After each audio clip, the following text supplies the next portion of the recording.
Welcome to the Team Teach podcast. I'm Clare, and in each episode you'll find me talking with an expert guest to learn more about behaviour. We squeeze a lot into each episode. You'll listen to the latest thinking in behaviour, continue your professional development with our book recommendation, and then I'll send you away with 3 practical tips you can use in your setting. I'm joined today by Simone Golding. Simone is an NDIS-registered positive behaviour support practitioner in Queensland, Australia, who's been a Team Teach workplace trainer for the last 3 years and provides support to autistic and neurodiverse people and the therapists and supporting adults around them. Simone is a professional practice supervisor in occupational therapy and coaches therapists across the state to apply neurodiverse-affirming practices and positive behaviour support to make meaningful impacts to the quality of life of NDIS participants. And today, Simone and I are talking about neuro-affirming practice. Enjoy the episode. Hi, Simone. How are you? Very good. Thanks, Claire. We should be transparent about how far apart we are. So you're in Australia and I'm recording in England. So hopefully technology will allow the distance between us to work successfully. I have positive thoughts. Yeah, that we can have those. We'll do our best. I'm really excited about the topic we're talking about, which is neuro-affirming practices. I was saying off air just to Simone that it's not something we specifically had something on. So it's going to be, a good juicy topic, I think, for us today. But do you mind, Simone, starting off just by letting the listener know a little bit about yourself and what you do? Yeah, sure. So I'm an occupational therapist and I've been working with autistic and neurodiverse people for about 7 or 8 years now.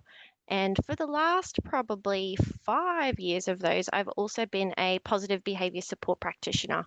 And for about 3 years of those, I've been a Team Teach facilitator as well. So I've really enjoyed both of those, areas of my role coming together and forming something really motivating and passionate to work on. So I really love having the opportunity to come into work every day and support not just the participants, but the therapists and families and, everyone around them creating that team. Yeah, that's an amazing kind of feat, having all of those arms of the things that you do. So the Team Teach work, the positive behaviour support, and then with the OT work, that sounds really interesting to have all of those arms going on at once. Yeah, I think I'm super lucky where everything is really complementing of each other, and it allows for pretty smooth transitions across each of those roles, I suppose. Nice. I like that. I haven't heard of an OT doing all of those things. So I think that's a good way of working it. I wanted to ask you a bit of a reflective question. So we ask everyone this question on the podcast, and it brings up really interesting results, really. But what do you wish you knew then that you know now about the topic? I have actually just thought about this so much, and it's really just reflecting that sometimes it can take, a really long time to build a strong and trusting rapport with a client. And that really needs to be the focus and continue to be the focus for, longer than you would expect sometimes. And I mean, often a parent might come to a therapist or a behavior practitioner with an emotional or maybe a behavior concern that they want a solution for. But without connection and curiosity first, that participant will never really have the opportunity to feel safe enough to open up and be vulnerable to work on their own skills as well, but more importantly, to be able to communicate their support needs so that the people around them can be, inclusive and compassionate towards those needs. I think that's so right, where I think sometimes we can lose it. I know sometimes when I'm doing a Team Teach course, I can talk so much about connection and relationships, and you start to not believe it yourself almost. It's like, it can't just be that. Did you know that you can become a trainer and deliver Team Teach training to staff within your own organisation? Have the flexibility to choose when, where and who you deliver your training to throughout the year. Find out more about this cost-effective option on the Team Teach website. We've mentioned the term neuro-affirming practice a few times, but it'd be really good to define that, really, I think, for the listener to start off with.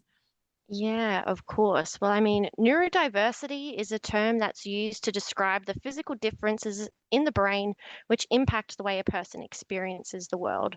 So that includes people who are autistic or ADHD, or maybe have some specific learning differences, or maybe who don't technically have anything, but they may relate to a number of shared characteristics or experiences of people within these clubs. We like to say they're clubs.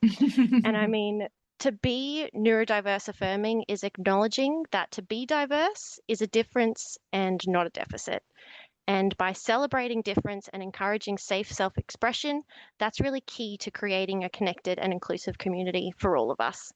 I mean, it can be a little bit tricky sometimes to apply this when participants who are, often children have parents who've been told that their child, needs therapy for handwriting or emotional regulation or behavior.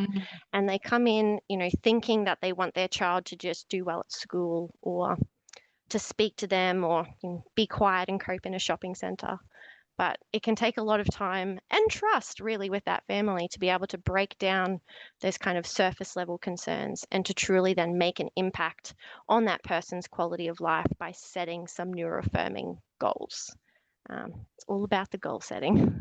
Yeah, it is all about those goals, and I think it quite a lot with the services that I work in now. I know we don't know each other so well. Sometimes I interview people that I know pretty well from Team Teach training, but we're so far Mm. away. It's unlikely our paths have crossed. But I work one day a week in an autism provision, providing kind of therapeutic interventions. And one thing that I absolutely love about that service is exactly what you've just described in defining neuroaffirming practices, that whatever you want to be, however different, however similar, it is accepted as long as it's safe and socially, um, not socially, but I guess yeah, safe enough in the service that I'm in.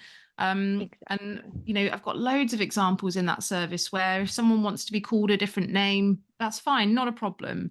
But I could just imagine in different services where that might be a problem, or it could be difficult at home. For example, if someone wanted to be known by a different name, I just absolutely love it. And that acceptance of just difference is difference and it's okay. And, you can be what you want to be. Like that, for me, makes such a difference to the children and young people that I support there. Yeah, no, I absolutely agree. I feel like it always starts with, and I mean, being neuroaffirming always starts with building a relationship with the person and really getting to Mm, know them and what they like and what they don't like and, how they're going to react and respond to different triggers and situation. And also what helps them regulate and cope with unpleasantness. Unfortunately, it's a part of life and we're all going to come up with different ways to cope with these things. And sometimes it can look different for people who maybe aren't familiar with what nervous system dysregulation can look like. And they might notice or, become uncomfortable with some of those, flapping or clapping or rocking. Maybe they don't notice some of those other ones, lip biting and foot tapping. But I guess being neuroaffirming is accepting and celebrating all ways of coping when they're safe and joyful. yeah, it's a joy. But I think in the team each course, when we do stages of a crisis, this comes up. I don't know if it Hmm. comes up for you when you deliver it, but I think there is sometimes a misunderstanding from anyone that I deliver the course to about those differences in behaviors when someone is maybe dysregulated or distressed, that actually some of those behaviors, as stimming, for example, is actually a way of regulating. And we have to kind of be switched on to noticing that that is a way of regulating. But I often work in schools and care homes, and I think it can get misread, right? That actually that might be something that's disruptive or something that's a problem. But I suppose it comes Mm. back, Simone, to what you were saying before about knowing the individual and having that connection and relationship to really truly understand them. It does, absolutely. And I mean, we all know that quality of life is made up of lots of different components. But I guess to use neuroaffirming practice to make improvements in quality of life, it means really exploring the reason why we're setting those goals. And we're making sure that that aligns with the client's priorities and their experiences of joy. I know I can reflect on times where parents might be coming in, I'm asking, why handwriting? Like, surely there is something else that is more of a priority and will make more of an impact than handwriting.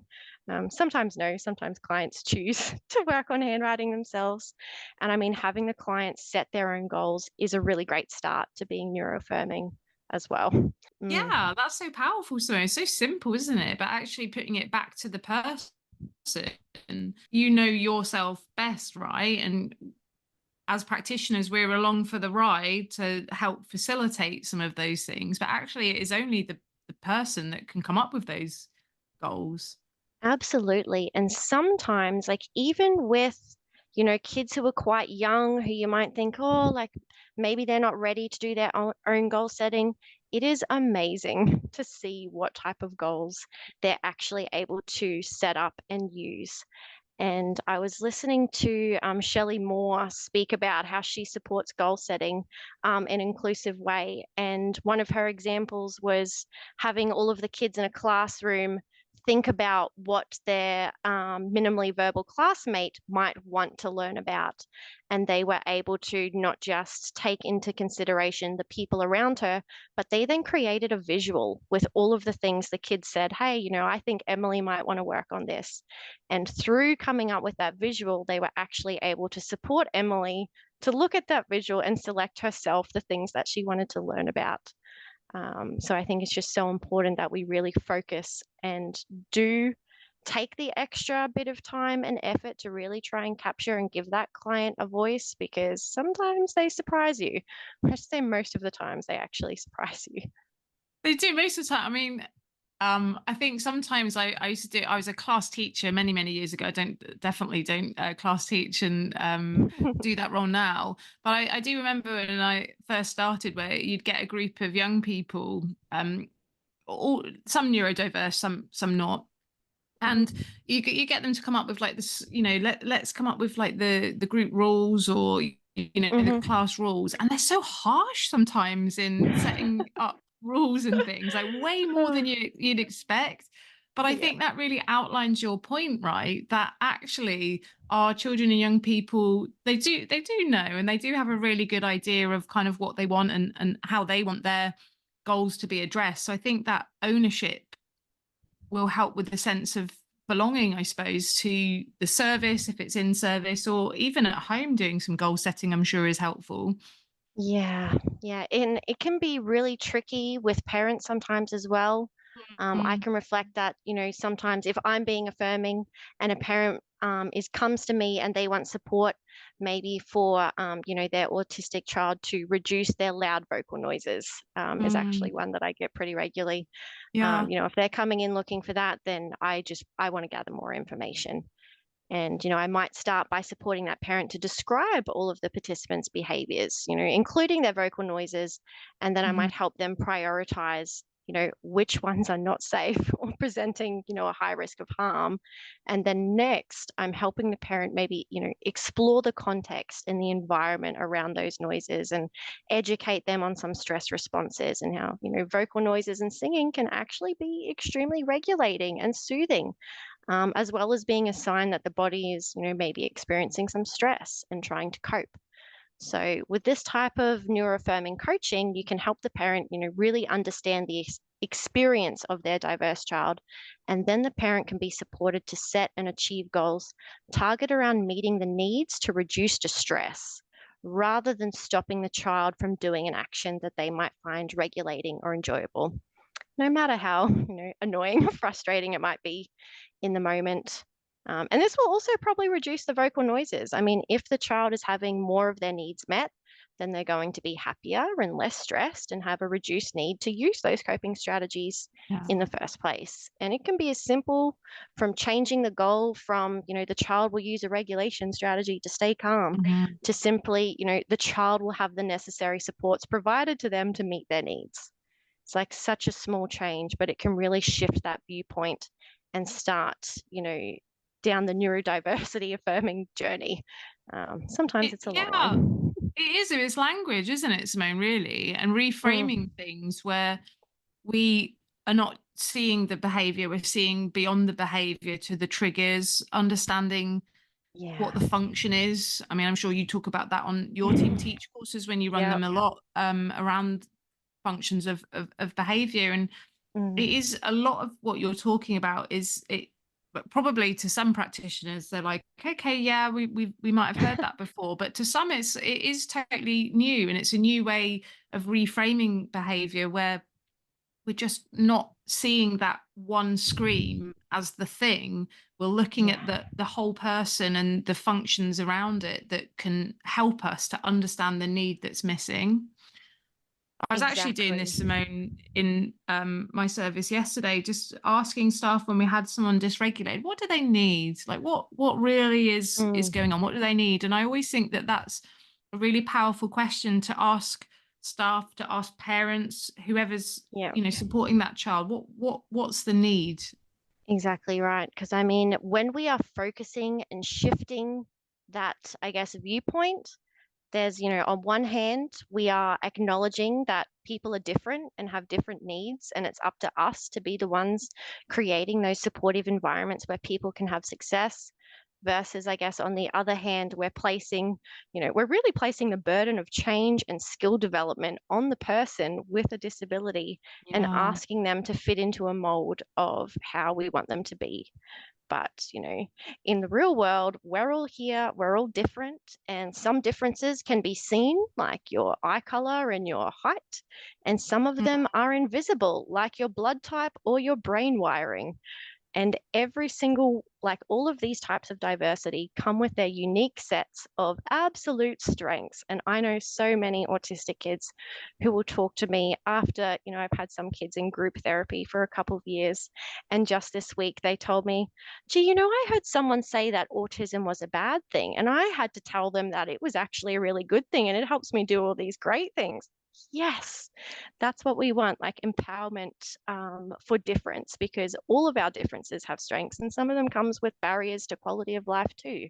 I'm sure a short person could speak to the barriers that their height presents to them. It's just another difference. It is. My brother's over at the moment painting because he's 6'2" and I'm only 5'5". So that's one of my barriers that's like quite obvious today at the moment. But yeah, Yeah, I think that there we that go. acceptance that you're talking about, it's so lovely to hear. And I think it is so hard when society isn't perhaps set up in the way that you understand, and Mm, some of those social norms that can be really isolating. So having this neuroaffirming practice in place, I can just mm, imagine that can just help people to feel accepted and understanding their autism or ADHD or learning difference, whatever it may be. I think, and you do, and what's really positive and what's really practical as well is that you hear lots more, don't you, of this kind of practice that we're talking about now. And there's been a real shift, I think.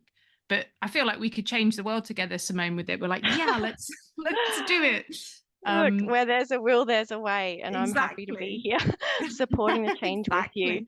Because you're exactly right. I mean, I know that I'm being neuroaffirming when the participant feels that and can, like, I guess, tell that I can understand them and that I'm here to prioritize their safety and their joy and their Mhm. connection and to advocate, for them to their families and their communities. And yeah, it is a long journey at times, especially when we have, I guess, kids transitioning out of some early intervention settings that might use, ABA styles of therapy, and parents are coming into it, think, oh, my child needs to get better and sit at a table and do all of these things. And it's like, Mhm. why?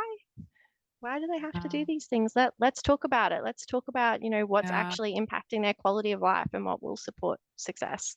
Let's look at those things that really count. It can It's be like it yeah, can it's be hard. a logical approach though, isn't it? Just really doing, I would call it like a recce of like exactly what's going on. What are the actual problems? Is it actually the parent carer practitioner that is Mm. kind of just labeling behavior in a certain way? I think that it's looking at everything holistically. So I'm conscious of time. This has gone really quickly, this episode. I feel like we had more in the tank, but I just wanted to draw us back to your three top tips Oh, well, look, I think to be a neurodiverse affirming practitioner is to just truly connect with and understand the experience of the person you're supporting and consider not just the reason why, but the reason why not.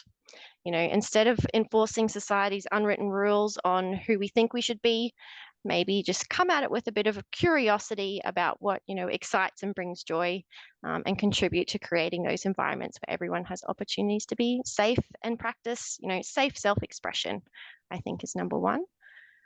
Number two, review your goals regularly. I guess having a regular goal setting and review process where we're constantly reflecting and learning and breaking down those barriers to quality of life is key. And similar, I guess, what we were saying before about how, language is so powerful and the way we do things makes a difference. And the language that we use shapes the way that we view and understand the world. So writing our reports and documentation with strengths-based language is just another way to support connection, both for the author of the report and the reader, the parents. They build connection with their kids through reading our strengths-based reports too. So I always like to think, would I like this written about me or one of my family members? If, this person was to wake up tomorrow and to read this report that I had written about them, would they thank me for what I have said? Would they feel that, they were understood and respected by me? Or would they feel, any shame or embarrassment?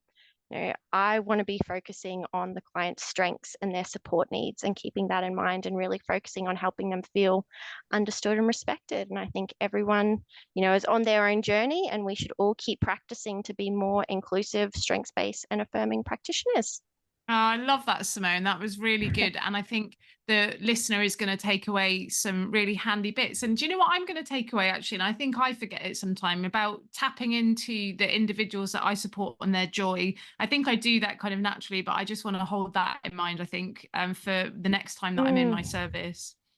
Absolutely. I mean, the opposite of dysregulation isn't self-regulation, it's self-expression. So I want to capture that joy and help our kids express themselves, in ways that are meaningful and safe for them. Oh, that's amazing. What a note to finish on. And I just want to thank you so much for your time. I know it's quite late in Australia now, and I will catch up with you soon. Awesome. Thanks so much, Claire.